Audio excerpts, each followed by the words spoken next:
Writing is a relative newcomer. It was invented, as far as we can tell, in a small number of places on Earth.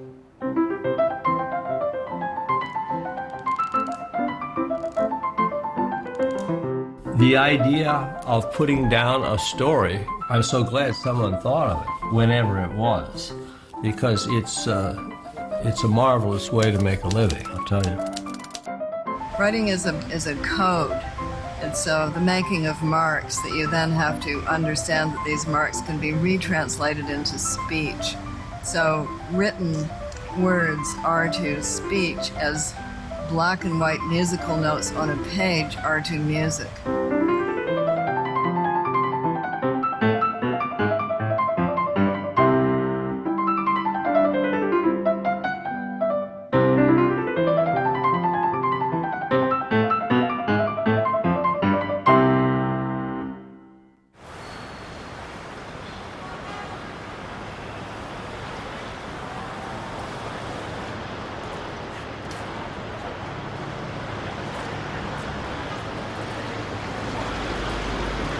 Ma'am? Yes? If I may, can I ask you a question? This is from Shakespeare. There is further compliment of leave-taking between France and him. Pray you, let's sit together. What does that mean? We assume that literacy is nothing but a good thing. But I don't know. I mean, are literate people better than illiterate people? Are they more ethical? Do they lead happier lives? I don't think there's really any evidence for that. So the real question is, what does literacy do for people? My name is Tim Berners-Lee. I invented the World Wide Web when I was working in Switzerland and Geneva. Now we are here at MIT in the Computer Science and Artificial Intelligence Lab. It's a great building because you've got all these sight lines through the different places. http://www. something or other. Most of the use of computers will just be as a tool. The web of information becomes part of one's life. We know how to use it, it's integrated, and it's just one of the many tools we use. The communication through the medium of a computer, a keyboard and screen, is part of the communication with other people, which we use as well as meeting them face to face and talking to them on the phone and so on. The written word is alive and well, and it's flourishing on the internet as off the internet. The hard question is, what does literacy look like? And it certainly has to include the classic skills of knowing how to write coherently and how to read accurately and how to speak accurately and coherently. But that isn't enough anymore. A lot of folks ask why it is critical to learn how to read and write. If you don't learn to read and write, you're not going to make it in life.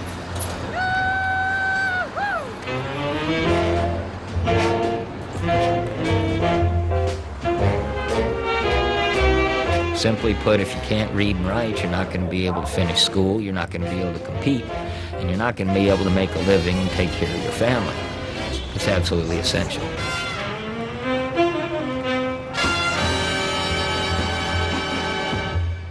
Illiteracy is a problem. Children don't learn to read to the level that they should. Educators are not satisfied with the results. Children tend not to read even though they know how. And I think the figures are something like 30% of the population does not read better than an 8th grade level. Writing systems evolved over many centuries, sometimes millennia, because it's so hard to solve the problem of getting language down on the page. It's hard to imagine how impermanent language is when there's no such thing as writing. Basically, speaking is manipulating a mouthful of air. When you have writing, you can take something that you said and put it down and it becomes permanent. It's there forever. The beauty of writing is that it makes ideas permanent.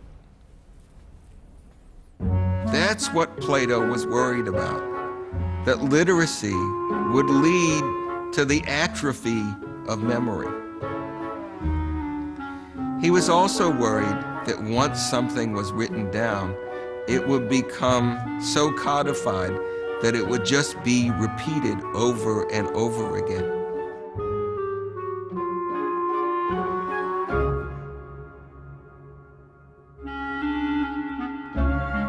I don't believe that. He was a very wise man, but he lived long time ago. And before all this technology came upon us, you know, I don't think that it's just so cut and dry, especially in our modern day. Writing and talking make different demands on your mind. For writing, you have more time to think about the information coming in. You can reread it. It has to be processed through the occipital lobes at the back of your head first. That's where visual information comes in. On the other hand, spoken information just slips by quickly. You need to be able to process it in auditory cortex, just inside where your ears are, and you have to be able to catch it on the fly. No chance to reread it or rehear it. The trouble with writing is that all you've got is the words. You don't have the inflection in your voice. You can't slow things down. You can't speed up. You can't hesitate significantly in the way you do in speech. You can't wave your hands around. You don't have those gestures. So all you've got is the words.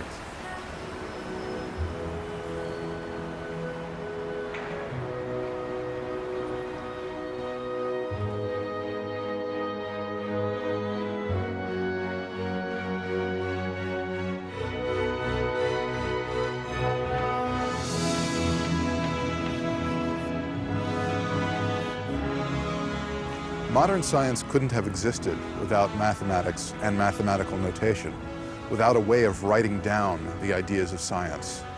Often, throughout history, scientists have been inventing mathematical notation as they went along. We look at Arabic numerals, and the first thing I was struck by when I was learning them as a kid, they look odd.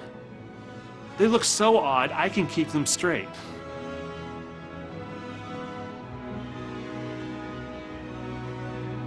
It's hard to think of a world without zero, but for millennia, many civilizations didn't have it. The Greeks didn't have it, the Egyptians didn't have it. Aristotle, the Greek philosopher, rejected the idea of nothingness and of infinity. To him, nothing and infinity were abhorrent.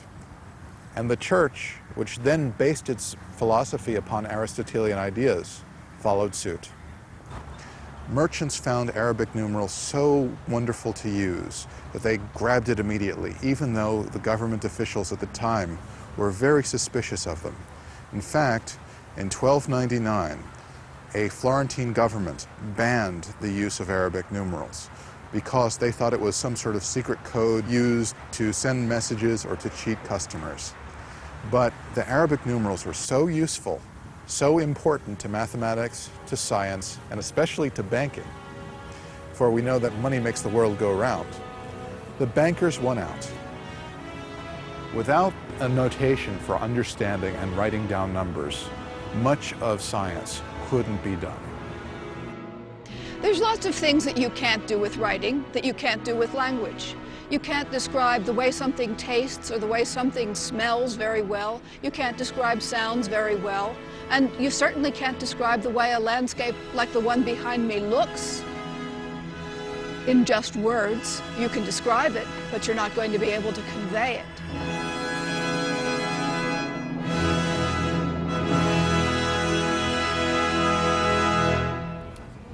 Once you have writing sitting on the page, teaching people that there's a good form of language, languages change more slowly. Because after all, what language are these people actually speaking? Shakespeare would recognize it, but he'd think that we spoke really, really funny.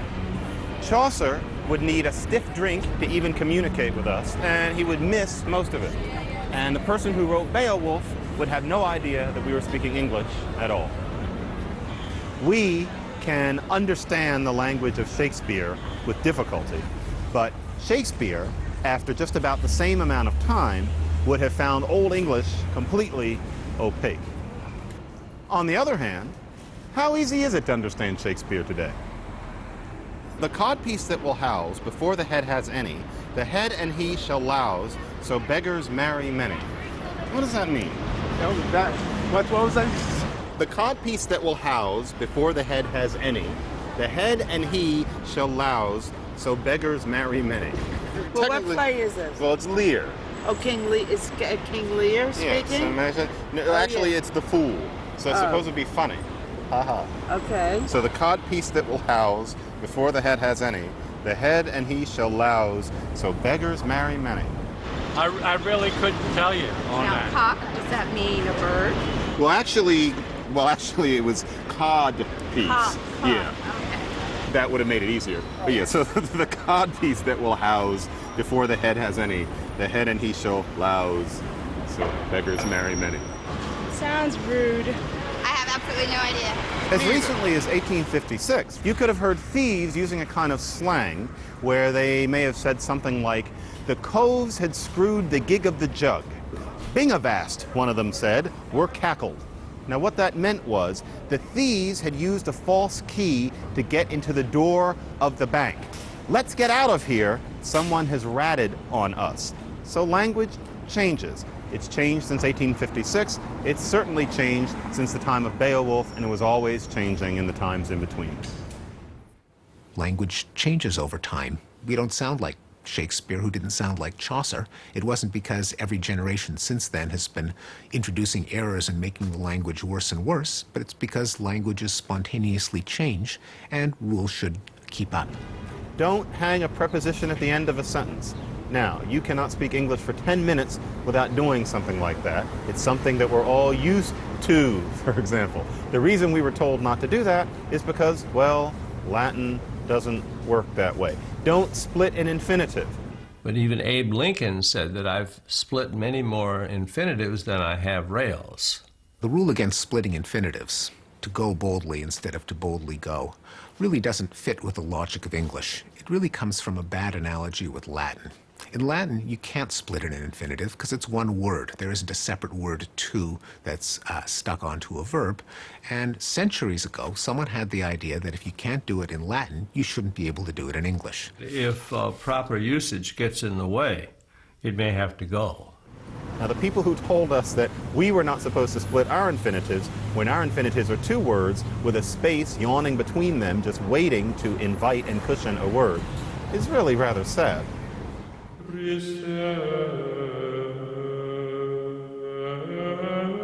Monks in Ireland found it difficult to read the Gospel in Latin. In the 7th century, they came up with a brilliant idea to put spaces between the words. This made reading and writing much easier.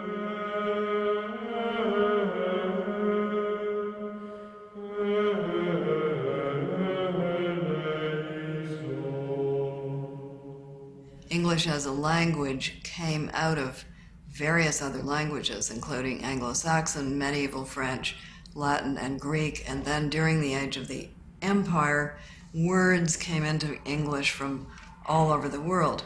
The English dictionary is the biggest dictionary in the world because it's got all of these words that have come in from other languages and over time. Yeah, let me tell you about dictionaries. I've got some quite nice early dictionaries. Here's probably a copy of the most famous dictionary of the English language, the one done by Dr. Johnson in the 1760s. This was the first dictionary that tried to have all the words of English in it. Dictionaries before had only hard words in it, words that people might not know the meaning of. They were for that kind of purpose. Dr. Johnson wanted to have a dictionary that had all the words of the English language in it. So he produced this really wonderful dictionary with really skilled definitions from somebody who really understood the language. One of his most famous definitions is his definition for the word oats, where he says oats, a grain which in England is generally given to horses, but in Scotland supports the people. Most of the words that we use every day actually entered the language from some other language. We feel them as English now, but we are very much a bastard tongue. For example, words like kayak and pajama and didgeridoo. Jambalaya, jambalaya. This language is full of words that were taken from other languages. And I don't mean the obvious ones like ballet or Haagen-Dazs or pizza are the ones that we know come from other languages and still feel as foreign. I mean ordinary words like neck happy, skirt, sneak, art. So I don't mean fancy language, I don't mean some sort of trick that you can pull. I mean the language that these people right here are speaking right now. Up here, we have the word gifts, and over here, we have the word luggage. Old English didn't know from gifts and luggage. Those words were not in the language at all. Gift is a word that was given to us by Scandinavian Viking invaders. Luggage is from the same source. Lug is from the Scandinavians again, and the little udge tag at the end is something that we took from French a little while afterward. These kids have been learning to talk since before they were a year old. Whatever language they speak at home, English, Spanish, Korean, whatever, anywhere in the world, they've been automatically learning to talk since they were a year old. But reading and writing, they're never going to learn automatically, because writing was invented only some 5,000 years ago. There just hasn't been time to evolve the ability to read and write.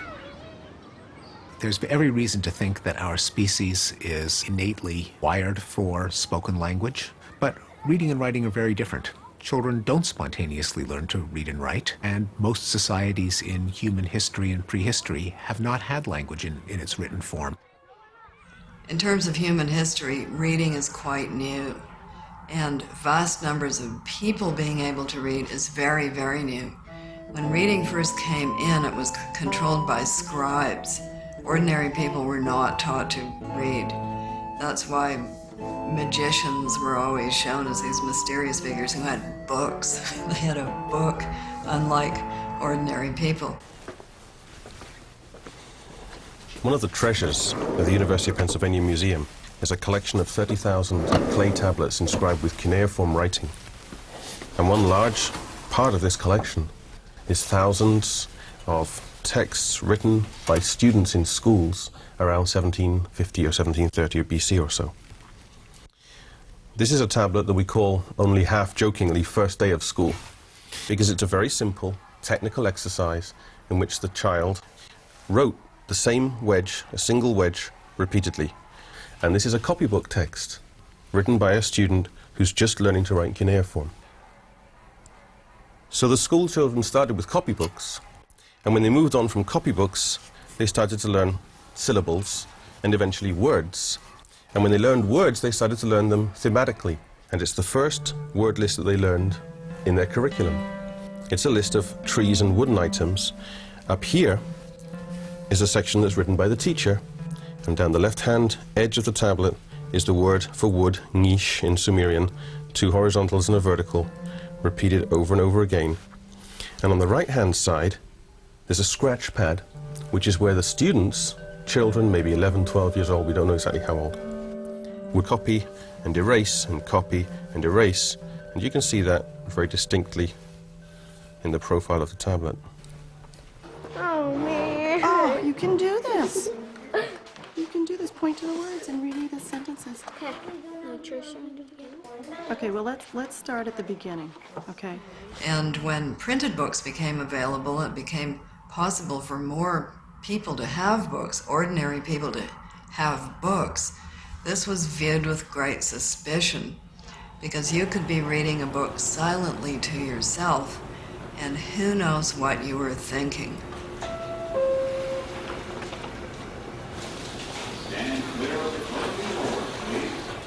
During slavery in the United States, for instance, it was illegal for slaves to read. And those that learned to read and write had to do it in secret. It was hotly debated in the 18th and 19th centuries whether such people as young girls should be allowed to have novels and should be allowed to read by themselves, because it might have a bad effect on their morals.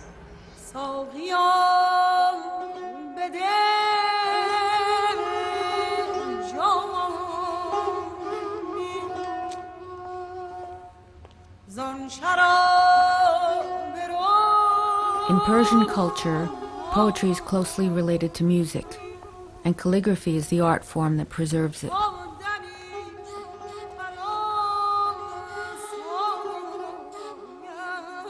In the 14th century, a Persian master calligrapher created a new form of writing called nastaliq, the bride of scripts, which is still used to record the work of great poets such as Rumi.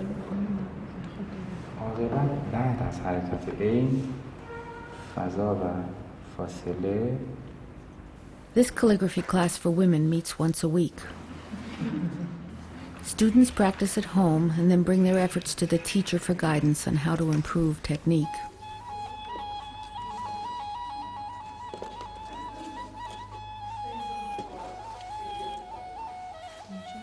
Calligraphers use what they call principles of writing to guide the pen. Balance, relation, combination, grace, dignity,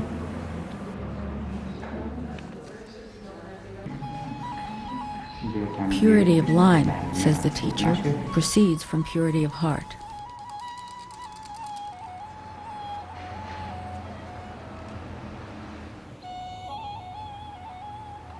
This is a skill that takes years to master.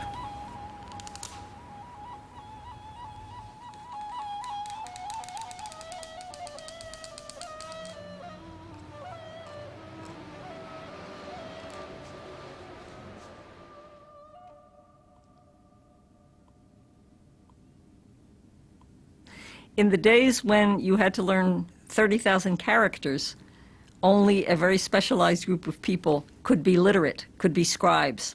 The vocabulary in a language is huge, right? Sounds are few. So a sound-based system, which has roughly a character for each sound, can have 30 or 40 characters. In English, we have 26. So it's available not just to a particular elite group of scribes, but it's available for anybody who can learn only 26 characters in the case of English and read any word that is written.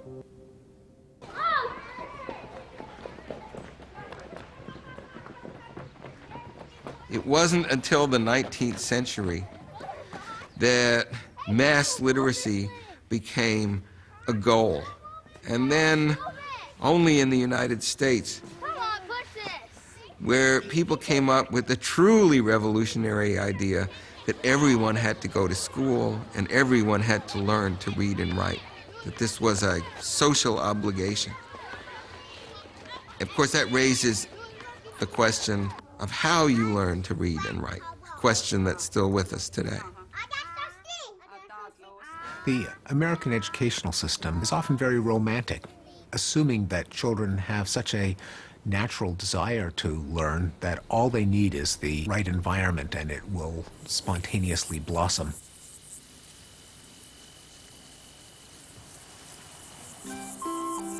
The revolutionary idea that everyone should go to school led to the one-room schoolhouse.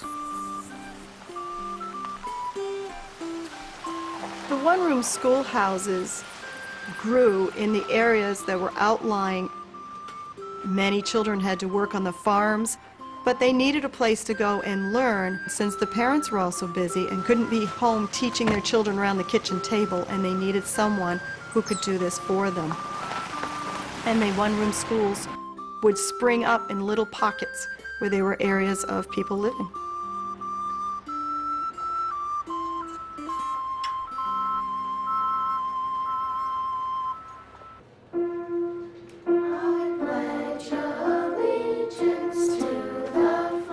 Reading is not easy. The whole concept of reading is a very complex and a very difficult process. I think teaching reading is the most important part of teaching children because there isn't a subject in class that doesn't require reading. Whether it be math or art or music, you always have to have reading in there, so therefore I think it's probably the most important part of teaching. Good morning. Today we will do a quick share about signs of fall. Have an awesome day, Mrs. Leader. In order to begin to grapple with print, children have to pay attention to the sounds of language and not just the meaning. And that's counterintuitive in the sense that if you give a kid 3 words, for example, cat, mat, and kitten, and ask which 2 are alike, they'll say, yeah, cat and kitten, because they automatically function on meaning, which is exactly what they should be doing. I mean, that's a useful thing, and it has always worked. You need to shift that so that they can function also on the level of focusing on sounds.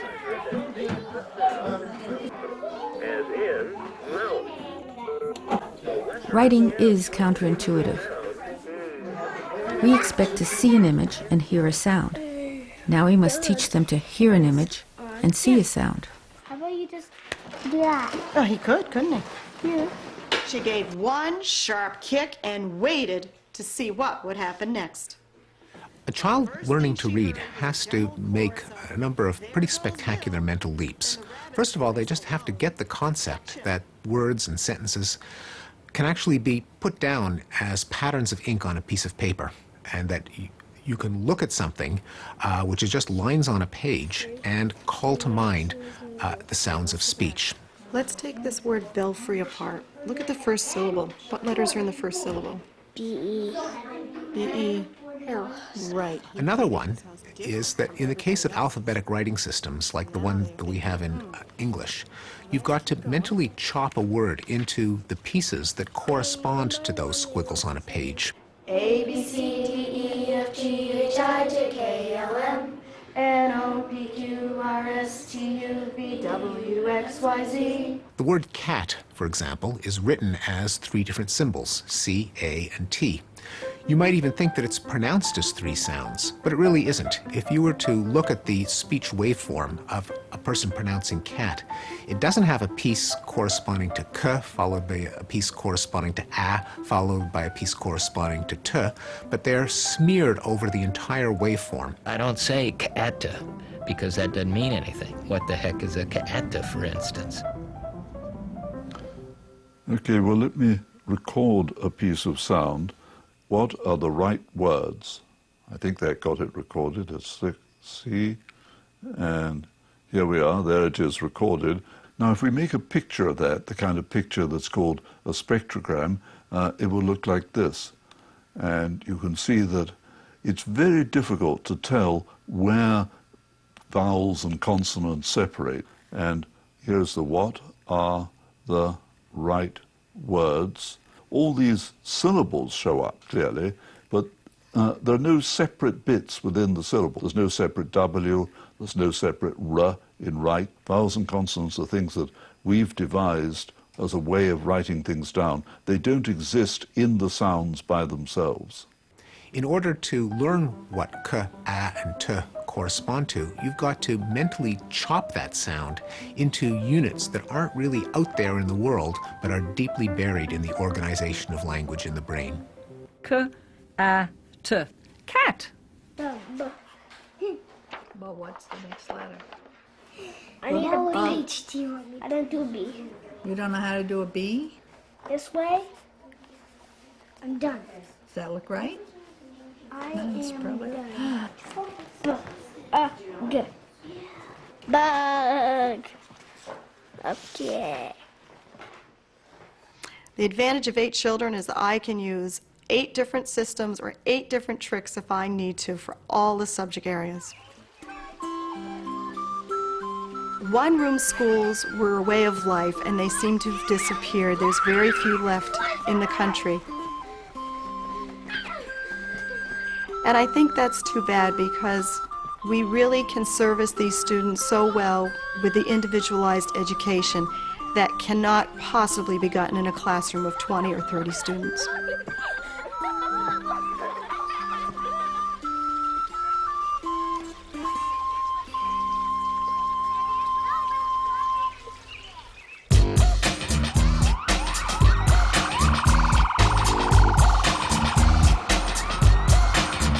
For many, many years, from the Revolution through the 1950s, people were segregated, and individuals of color were not provided opportunities to engage in the types of education that would help them learn to read and write. That didn't really come about until integration took place.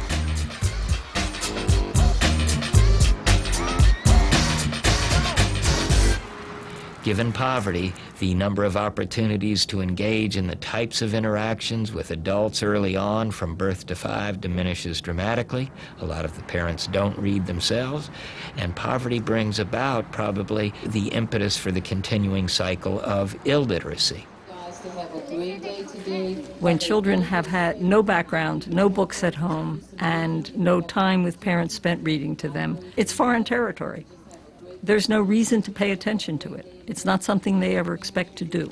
If people in your environment read, you will see a point in reading. If they don't, why should you? It's easier to watch television. I think television and video games play a big role in student attention these days. They're very used to being able to go home and flip on the TV and grab a bag of hot Cheetos and play their video games, and that keeps them happy. So when they get to school, they need something that's going to jump out at them too and keep them happy and keep them excited. Let's sound out lunch. Ready? Ooh.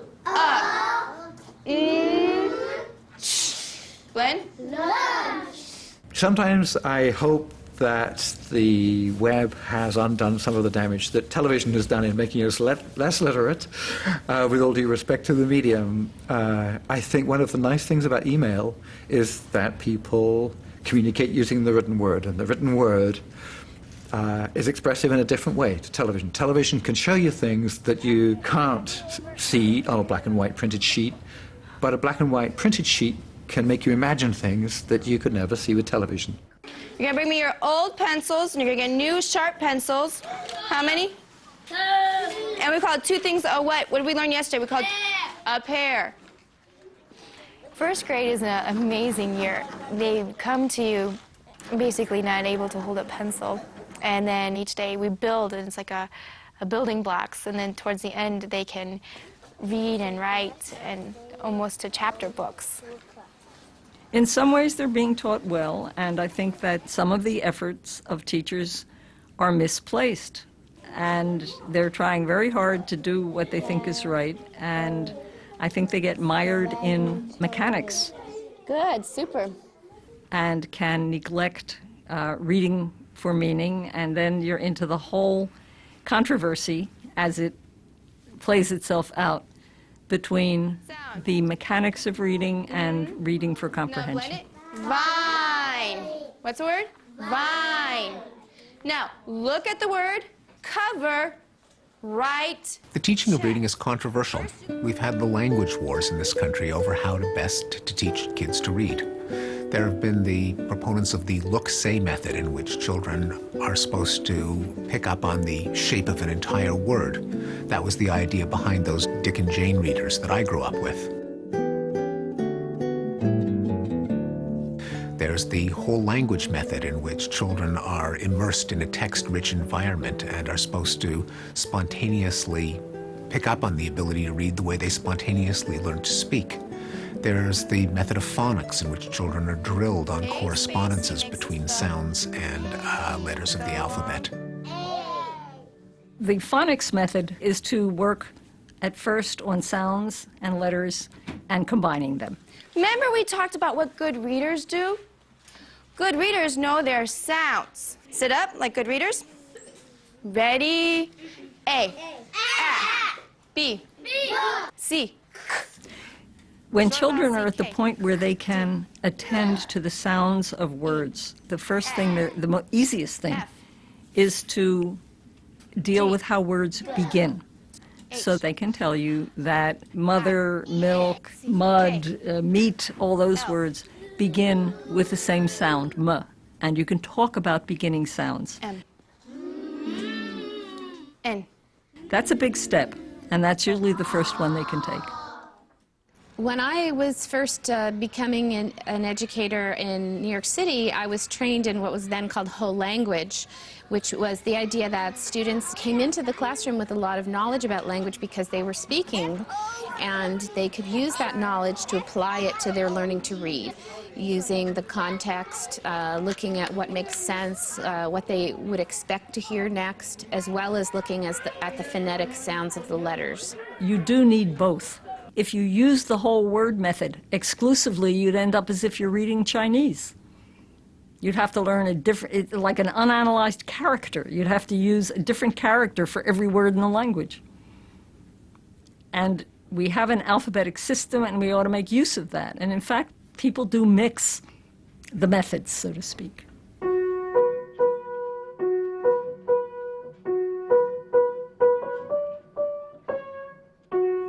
For many, many years, our educational establishment felt that reading developed naturally. The National Institutes of Health only began formal study in the mid-60s because of the substantial number of individuals in this country who just couldn't get it. And given the rising or increasing importance of literacy, the need to figure out what goes wrong when folks don't learn to read became critical. Read?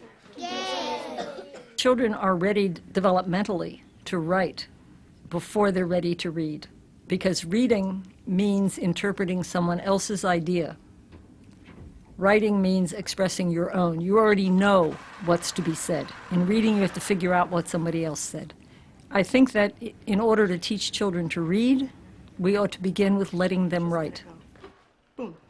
Well, I think that's true, that learning to write is a really powerful tool in learning to read, because the kids are very empowered by seeing their own language, their own thoughts coming out on the page, and they start to understand that written language is a tool for communication.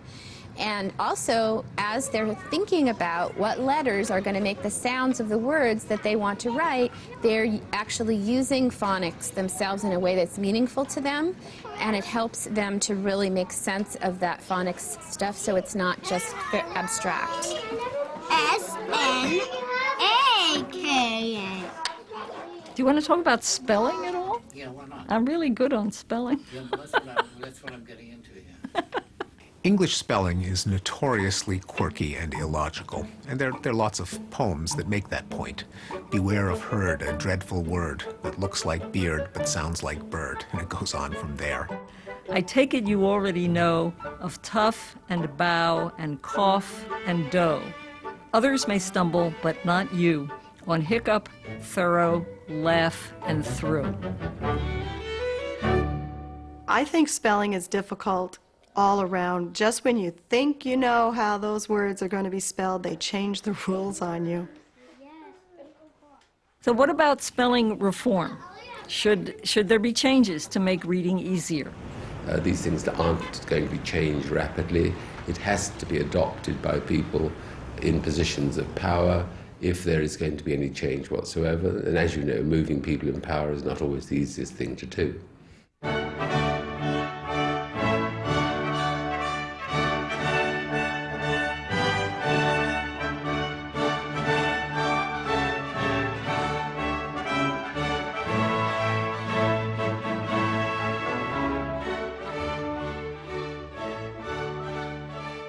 Changing the spelling is not going to be an overnight activity, as Jack said. Some changes in society, like changing your currency, as we did in 1970, you can phase in over 2 or 3 years. Other changes that some countries have done, like driving on the left instead of on the right, as in Sweden and Nigeria, it is advisable to do it all at once, for obvious reasons. But if you are changing the spelling, a lot of the objection that comes up is it would mean we would have to reprint every book in the English language in the new spelling.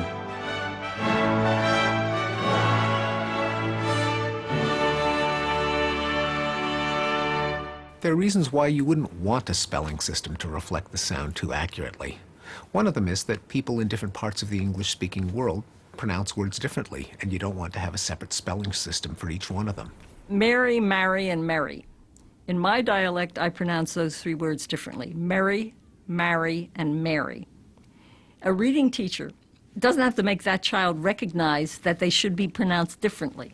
That child pronounces them the same. He gets along fine. The spelling system works fine for all the dialects. In terms of reforming English spelling, or in fact of any language where spelling needs reform, and this took place in Russia, it's taken place in Turkey, Korea, and so forth, change is possible. And if you see language as a technology, is a vital aspect that this technology can only be usefully employed if it's simple. The purpose of spelling isn't just to convey sound, but also to convey the identities of words. So let's take the word recede. That can be spelled in two different ways, R-E-C-E-D-E and R-E-S-E-E-D, as in ceding a lawn a second time. It's good to convey that difference because in one case we've got a recession, in another case we've got a receding. How about inspiration, declaration, and adoration? What comes before the R? Inspiration, declaration, and adoration. Well, you know, don't you? Adoration has an O. Why? Not because you memorized that word, but because you know it's related to adore. Inspiration is related to inspire, therefore an I. Declaration has an A. Why? Because of declare. English spelling is considered so irregular because we don't have one letter, one sound matching all the time. You can't rely on it. What I'm saying is that there is something that the sounds represent, which isn't the pronunciation, but which is connected to the meaning of the word. What's his job? His job is to write the letters. You got it. We're at a time when we have the information that we need to help all children learn to read. If we have our teachers coming through their training, understanding what it takes to learn to read, developing a common language about what kids need and how best to teach them, we can begin to bring multiple teachers into a classroom. We can provide a classroom teacher with very good professional development. We can have a specialist in the same classroom to help make sure that all of the kids are getting the instruction they need. And what is going to be most beneficial is the teachers will have a common language. That is critical if they are going to solve problems collectively. It's critical for any profession. The challenge is it takes time. The more quickly a child figures out how to sound out a word and how to spell words, the more likely that child will be a reader for life. Thank you. Say it fast. What is our topic today? Now, a lot of teachers will groan, and rightfully so, and say you cannot provide that individual kind of attention when you have 25 to 30 kids in a classroom. Well, indeed, that is true. But the fact is, if we take the long road and we teach our kindergarten teachers and our first grade teachers how to assess kids early and provide them with powerful instruction, then the later occurring reading difficulties obviously should not occur. It's so exciting, just looking into their little eyes beaming when they can first read a sentence and then into a book, and they can comprehend it and it makes sense and they know they're reading. And so the first day that each child can read is monumental, and we celebrate. Big white hills.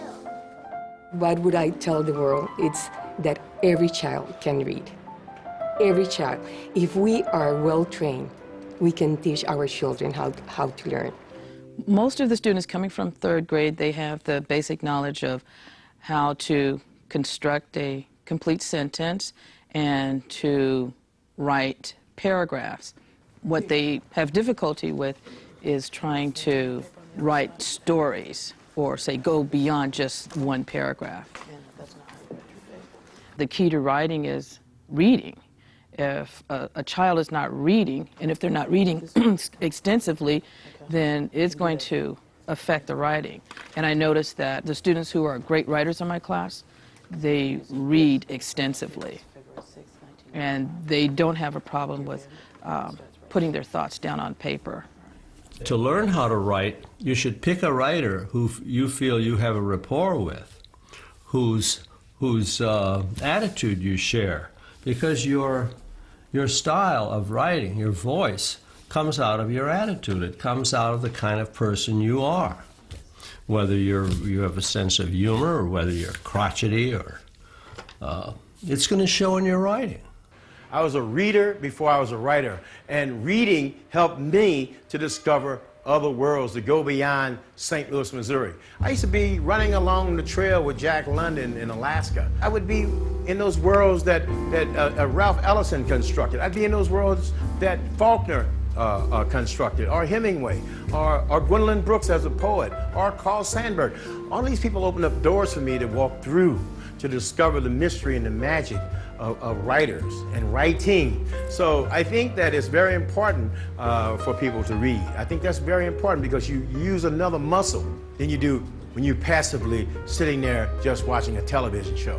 I tell parents to read with their child. When I say read with your child, have the child read the book while you listen to them. You know, you're actively engaged in listening to your child. Take them to the library. That's so instrumental. Let them have the choice. I think choice is really important too. And that's a great motivation for students. When you walk into a library, it's actually not just the fact that you may find the book you want there. When you walk into a library, you're walking into somewhere which has been put there as a storage of knowledge and has been put there as a place of learning. And I think anybody who goes into an institute of education or a place which has been built as a library is immediately swept up into that. Libraries have been a fixed part of human civilizations for over 5,000 years now, dating back from ancient Babylonia. One of the greatest of all libraries, of course, was the Great Library in Alexandria that contained as many as 1 million books, all in scroll form. Libraries have to have reading rooms, of course, where people can come into contact with the holdings of the library. What everybody is doing in this room, in one way or another, is reading something. They're reading books, they're reading online, they're reading newspapers in various languages, they're consulting information in all kinds of format, either electronic or print. And each day here at the New York Public Library, we welcome somewhere up to 2,000 readers in this reading room alone, and then if you add in all the other smaller reading rooms in this particular library, we can have 2,500, 3,000 people reading our materials a day. What is interesting is that the internet changes the library fundamentally. Or rather, the library changes fundamentally so that it continued to serve all of its historic functions of place, of curation, of user service. It used to be when I wanted to get information on some topic, I had to go to a library and choose from what was provided there, or I had to go to a bookstore or a magazine stand and choose from things that other people had selected for me. Now I get to choose from the internet, and I think of the internet as a library. I can download anything I want from anywhere around the world. So the library, in a sense, is infinite now. The bookstore is infinite now. Since the web has come and in developed countries become fairly ubiquitous, what's new is not that we can do more work or we can read more stuff. What's new is that we have a greater choice. So what's changed is that a person can go to their computer and go to anywhere in the world, can get involved in almost any activity that they're interested in. So it means that you can do anything, but of course you can't do everything. So it means that a person has got a much more difficult choice. We have no choice but to select a subset of information. There's too much of it for us to read it all. It's way more than you can use or read in a lifetime. So my picture of how we use information now is we filter. Our form of literacy is a series of filters about what I will and will not pay attention to. Which newspapers will I read? Which television shows will I watch? There's way more of everything than I can consume or pay attention to. Too many phone calls, too many web pages, too many newspapers. So literacy now consists of filtering, selecting the right stuff for me. And that's what we call literacy now. It's an economy of attention. It's filtering, choosing, selecting, customizing. The value, of course, of a Google and a Yahoo and a search engine type technology is it does allow us to, throw up a search. I mean, I was doing it last night with my son. It was looking for information on continents, and we had to find some facts about Asia, and I think I just typed in Asia, and I got back some millions of hits about Asia.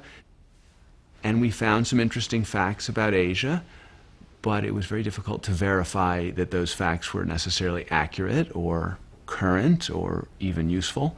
We've changed from the world of clay sculpture in which you add knowledge by learning something to a world in which literacy consists of knowing what to throw away. It's like marble sculpture now. Throw away the right bits and you have art.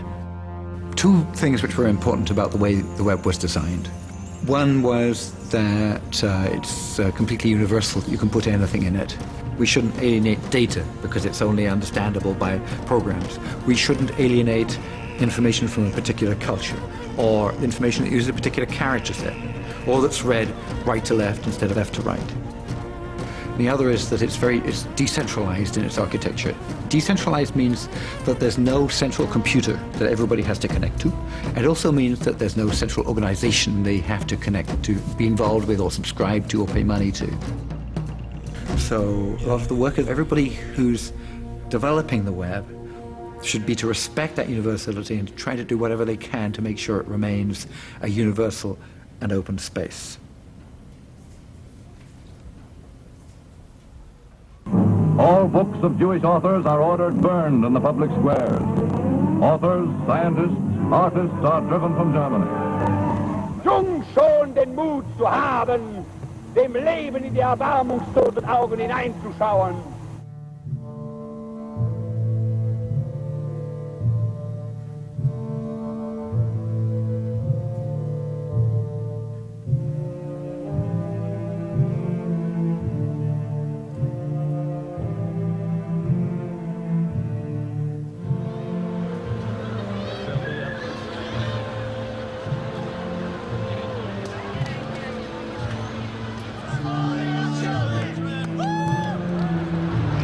Very hard to have a true democracy without a reading public, because all of the other information spreading, communicating technologies, they communicate, but they do not allow you that time for reflection that reading does.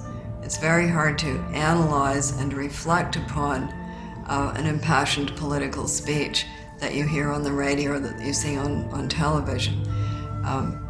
But on the page, for instance, in a newspaper, in a magazine, in a book, you can think it over, you can analyze it, you can see whether you think this is logical or not, whether it's reasonable, whether it accords with what you already know. So I think without that, without the ability to read, you're not going to have a democracy as we understand it. You're going to have a demagoguery.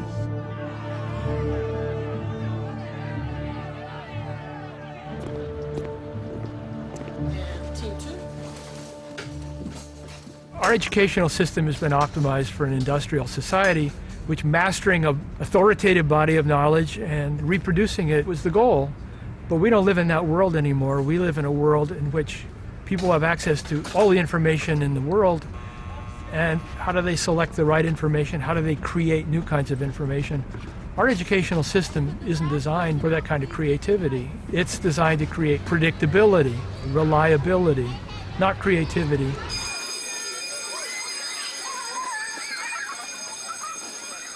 Some of the histories of the printing press point out that for the first couple of decades, the printing press was used to recreate the hand-printed manuscript.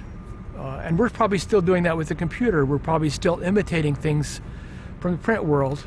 And we are just on the verge of breaking out into purely computational and electronic cultural forms and art forms and modes of communication. I think we're seeing that in the kids right now. So watching the kids, I think, is the best clue about where it might go. But 30 years from now, nobody will recognize our culture. Everything about it will be different. What are you doing? I'm just kind of writing. Writing what? I don't know. I think our future must be a more collaborative sort of writing, something which spans all the boundaries to make something that works better.